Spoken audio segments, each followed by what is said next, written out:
పక్కనున్న దోస్తుగాడు చెప్తే పట్టించుకోరు గాని ఎవడో సోషల్ మీడియాలో పెట్టింది చూసి గదే నమ్ముతారు కొందరు. టీవీలో రాదు, పేపర్లో కనబడదు గాని ఫుల్ పుకార్లు వార్తలు. అబ్బా ముందు నేనే లైక్ కొట్టాలి, నేనే షేరింగ్ చేయాలి, నేనే కామెంట్లు పెట్టాలని ఉబ్బాగనోళ్ళు ఇంకింత మందికి పంపుతారు. సేమ్ గిది సుత గసంటు ముచ్చటేనట.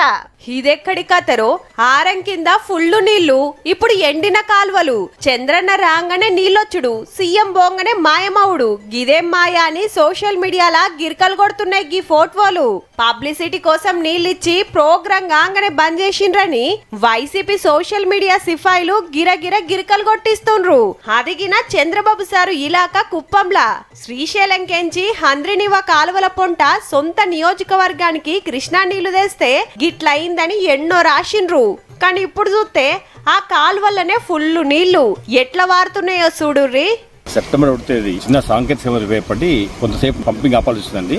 రిపేర్స్ కొన్ని గంటల్లో చేసామండి. ఈ ముచ్చట తెలవక పబ్లిసిటీ కోసం నీళ్ళిచ్చి మళ్ళా బంద్ చేసిండ్రని సోషల్ మీడియాలా గాయగత్తెర పోస్టులు పెట్టినందుకు పోలీసులు కేసులు గినబెట్టిండ్రులా. 750 కిలోమీటర్లకెళ్లి పంటలకు నీళ్లు తెస్తే గిట్ల బదనం చేస్తారా అని గరమైండు సీఎం సార్ సుత. ఇది ఫేక్ న్యూస్, ఇది రియల్ న్యూస్ అని ఫోటో వేయాల. ఇది మా పని చేయాలన్నా ఎలాంటి తప్పుడు రాజకీయాల మీద అనునిత్యం వివరణ ఇవ్వాలన్నా. పేటీఎం బ్యాచ్ ఉంది, డబ్బులు ఇస్తారు కాబట్టి మేము పెడతామంటే మాత్రం కుదరదు. మళ్ళా వాళ్ళు వచ్చి మిమ్మల్ని